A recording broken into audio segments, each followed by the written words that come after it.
What up mga solid subscribers, no? So ito guys, no, meron tayong papanoorin ngayon guys, no? So ito po yung naglabas po si Ogie Diaz po, no, ng kanyang statement po regarding po sa BINI and SB19 po, no? So papanoorin natin to guys, and titingnan nga guys, so gigit na tayo dito, hindi tayo papanig sa kung saan guys, no? Kasi alam naman natin guys, dalawa yan sa ating pinakasolito talaga pagdating sa pipa po talaga, no? Yung BINI and SB19 po talaga, no? And ito, tinat may guys kung ano yung comment dyan. Hindi ko pa talaga total ito napapanood guys, ha? Hindi ko pa talaga total ito napapanood, no? So, okay, tara, panoorin natin. Let's go.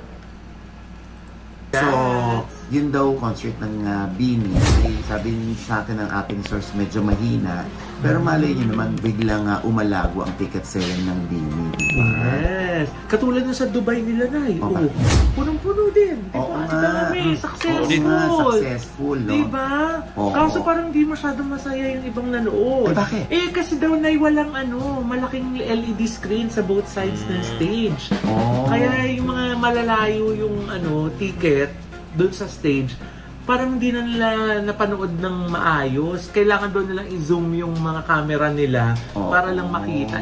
Ang dami pa namang nanood ng mga bata. Mga diminit-bit nila. Oo, talagang sinuzoom na lang ang camera para mas makita ng mga maliliit nilang anak. Yung mga itsura ng BINI, no? At mukha na raw mall show. Wala man lang stage design. Oo, parang ang mahal daw ng tickets, 900, tapos may 700. Oo. Parang sa in peso, mayroong 15,000, 12,000, 7,000, parang pag kinonvert na sa peso. Meron nga na isang nag-comment. Eto, sabi ni Tin Castillon. The BINI girls were incredible.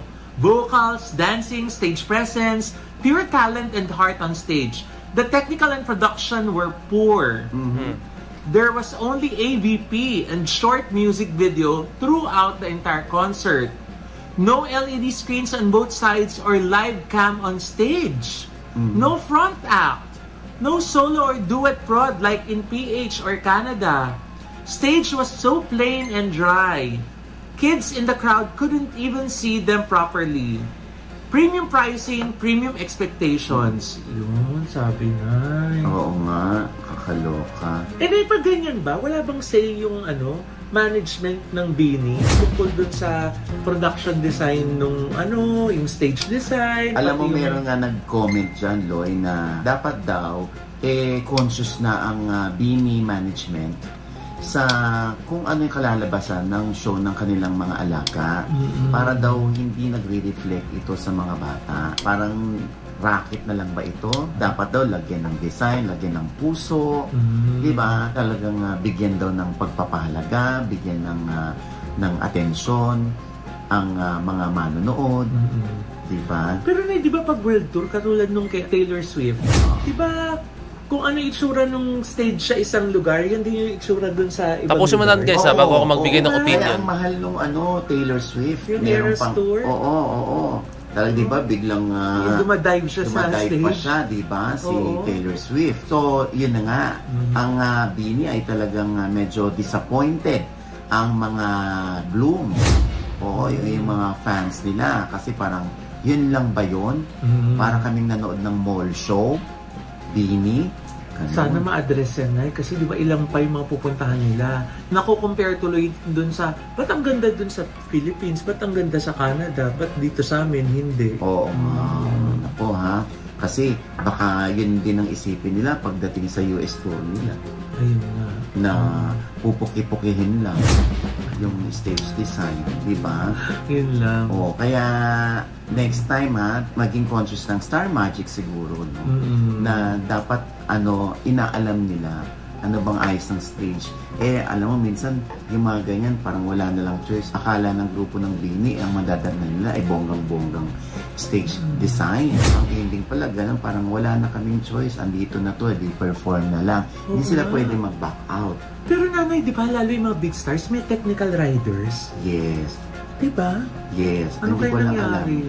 Alamin natin kay Maylin Quintana. Yung handler sa Star Magic ng BINI. Kung ano nangyari sa Dubai. Ay buti pa itong kay Vice Ganda na nung ko nga lang nalaman na mayroon palang concert itong si Lady Gaga sa Singapore. Okay, post mo na guys, no? I think nag-iba siya ng topic dito, no?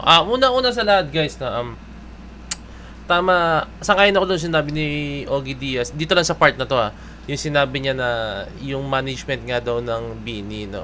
Actually, magre-reflect po talaga yan sa girls, no? Although na alam na, guys, na yung girls, sumusunod lang din sila sa kung ano ang sabihin ng management, no? Yun, magre-reflect at magre-reflect po talaga sa kanila yun. Kaya, ang hiling ko lang sana is, yun, may mga, alam kong, hindi perfect. Meron tayong mga pagkakamali. Lahat tayo trial and error pa, guys. Andun pa tayo sa moment na yun, no? Pero, ayun, guys, na alam kong kayang-kaya ng BINI yan. Alam kong kayang-kaya ng management din ng BINI yan, guys, no? Kasi, at the end of the day naman, guys, no, ang gusto natin is makapag-entertain tayo ng mga tao. Mapasaya natin yung mga manood, no? Mapasaya natin yung mga fans at the same time, no? Yung mga talagang solid supporters talaga ng BINI, which is Blooms, no? Kaya, ayun, no? Sa akin lang, kailangan mag-step up ng management ng BINI dito, no? Kasi yung girls, guys, they are doing their job to perform well, no? Yun, kung halimbawang medyo mag-fall flat yung management sa mga ganong klaseng kilos, no? Talagang ang ang sasalo po talaga niyan is yung BINI po talaga. Yung girls, guys, no? Kaya sana galingan pa lalo ng management. Although na ako wala akong karapatan para i-judge yung event na yon dahil una sa lahat, wala ako sa event na yon. Sa Dubai yun, guys, no? Kaya paano ako makapunta ron, guys? Hindi talaga makapunta kasi wala po talaga akong passport, guys, no? Yan yung kalit doon, guys. Wala pa akong passport na and hindi talaga makapunta, no?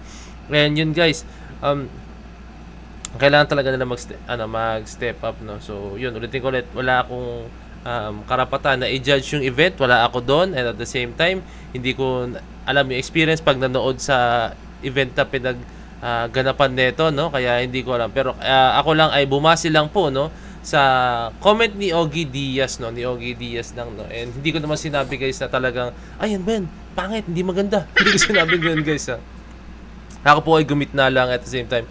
Andun ako syempre sa side ng girls, no, kasi yun nga, they are just doing their job po talaga, no? Yun lang. Kaya alam kong kayang-kaya nila yan and kailangan nilang mag-step up. Yun lang, kailangan nila mag-step up. Kasi yung girls, guys, andun na like talent-wise, hard work, pati yung kanilang work ethic po talaga. Binibigay nila lahat, guys. Yun po yung solid sa BINI. Binibigay nila lahat. Hindi sila nagtitira po talaga na like napagsasabay nila pag-studies tapos yan yung training, guys, no. And hindi lang yun, guys, di pa doon. Behind the scene, marami po silang ginagawa, guys. Tandaan nyo yan, no?